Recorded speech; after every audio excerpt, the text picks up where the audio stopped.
السلام علیکم میرے پیارے بہن بھائیوں، میں ذوالفقار علی بھٹو نوڈیرو سے بات کر رہا ہوں۔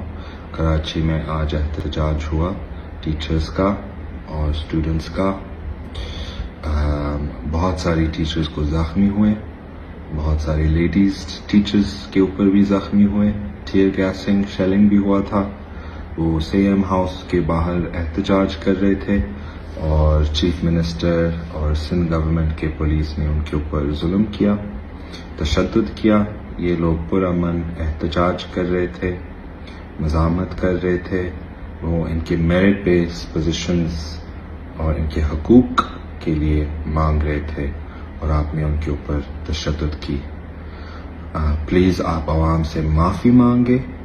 ایک کا آپ نے سندھ کا ستیہ ناش کیا، دوسرا کہ آپ نے ان کے اوپر تشدد کی۔ میں آپ کے ساتھ ہوں، میں ٹیچرز کے ساتھ ہوں، اور جو بھی مزاحمت کر رہے ہیں کہ اپنے حقوق کے لیے، بنیادی حقوق کے لیے، میں ان کے ساتھ ہوں۔ مہربانی۔